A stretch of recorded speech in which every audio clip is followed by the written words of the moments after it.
I also want to say that we have a list, a whole bunch of resources up here, and just take one of the sheets which lists a whole bunch of resources that are available, websites and books.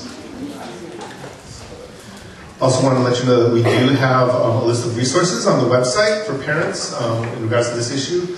If you go to the student, the ministries section, go down to student ministries, there is a portal, a window for parents to go at, and they have a lot of resources there.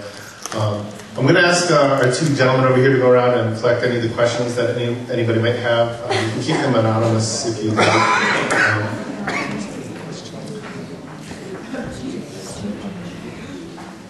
But just want to let you know that at this church, we believe in having these discussions early and often.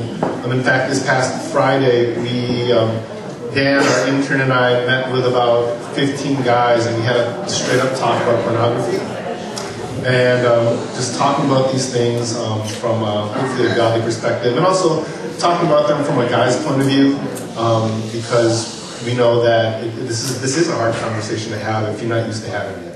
And then Jamie Whitmer, who's on our children's ministry staff, was able to come alongside the girls and talk about some of the body image issues that maybe even, especially here in Southern California, might be a struggle. Okay. We do want to get people out of here as much on time as you want, so our part of the program is finished, and we're just going to move to a Q&A time for a few minutes. If you have questions, go ahead and hold them up in the air. We'll collect them. So if you need to leave, please, you're not going to insult anybody if you do. So you can go ahead. I know that Sunday is a busy day for all of our families, so you can feel free to leave at any time. But who knows, maybe somebody's asking a question that you're afraid to ask at this point in time, and so you might want to stick around and hear it. All right, let's see what we got here. Okay. We got some more questions coming over there from Zach. By the way, can we also give the Claflins another hand?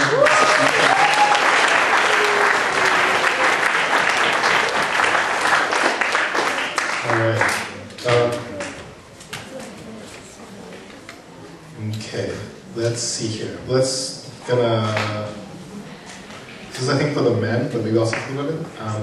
The question is, how can young men protect themselves, their eyes, their hearts from scantily clad young women? Scantily, that's a good one. So the question here is, how do young men protect themselves, their eyes, their hearts from scantily clad young women? I don't know if the guys want to take this, but maybe the girls have some input as well.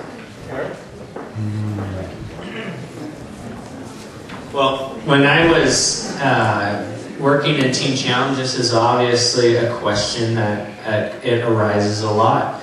And so the thing that I did for myself personally, and the challenge I would give to young men is, one thing, you can usually see that young lady coming from a ways away. Because as guys, we recommend the more beautiful things that God makes. And you know that because you will notice her right when she walks in the room. So my encouragement and challenge to you young guys is to look the other way.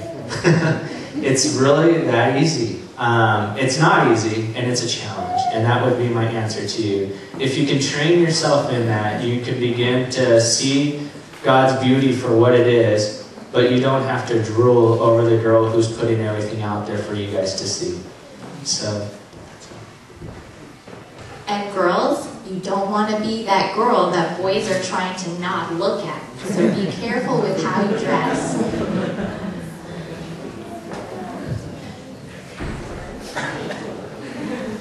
Okay, another question that we have here is, how would you address the common belief that some level of sexuality among teens and young people is inevitable, i.e. kissing, making out? Yeah, because there seems to be this common belief or theory that it's going to happen, and so maybe your best bet is to keep them safe while doing it, so to speak. How would you guys address that idea?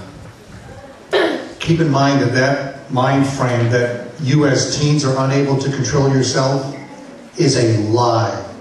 It is a lie. And it's actually people promoting that lie. People behind Planned Parenthood, it's documented that they promote this lie. It's a lie from the pit of hell. I'm so serious about that. You are able to do that. You are not animals. God gave us a will and the freedom to choose. So it is not inevitable that you will cave. Understand that. Do you understand that? You are not animals. Animals obey instinct. That's not you.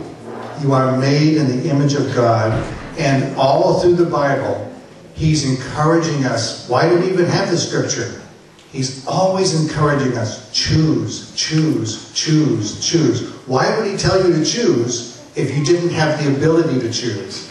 Crucial point. I'm glad whoever asked that question. That is a wonderful question.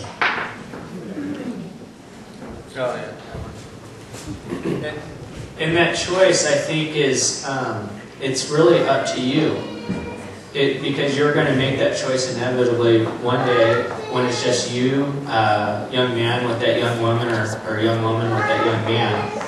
And sometimes you might figure out, like me, that just that kissing and stuff, it's meant for a purpose. It's going to go somewhere.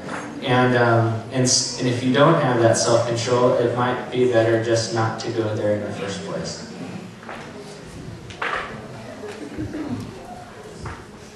So I think this is our last question that we've got, but how will you know that the person you are dating is the one that God intends for you to marry? How will you know she's or he's the one, so to speak? Got it? Okay. I got a letter from God. No one else does. There were a couple boys in my life before Eric, and nothing serious at all. But I think the way I knew that Eric was the one was that I had prayed a whole lot about my future husband and who he would be. And I watched Eric and I listened to the words that he would say, not just to me, but to his mom, to his friends. I watched how he behaved around others. And I saw that the things I had wanted and even written out, that they were lining up. And then I saw how he spoke with my parents, and having their affirmation in him was a big thing for me. At first, when they found out he works at Teen Challenge, what's that? Drug rehab? They freaked out, but they met Eric and they got to see his heart. And after spending time with him, I think that's how we knew. I didn't get a letter from God. There wasn't a aha moment. It was just living and watching him. And I don't think there's nothing really happened in me that was like, whoa, this is the girl. It wasn't like, it was a choice. I knew that Heather was a godly girl. She had those aspects of a godly woman that I wanted to be with. She was those things to me. And I'm not saying that there wasn't other girls, but marriage is a choice. It's a daily choice. It's a moment by moment choice. And I chose Heather. Heather chose me. And so we work on that choice daily still. You know, it's an ongoing thing. It was a choice we made, I think. And again, I want to thank you, Godfrey, Pastor Godfrey, for inviting us. Again, we're just a little chronologically ahead of you. I want you guys to be up here in the future.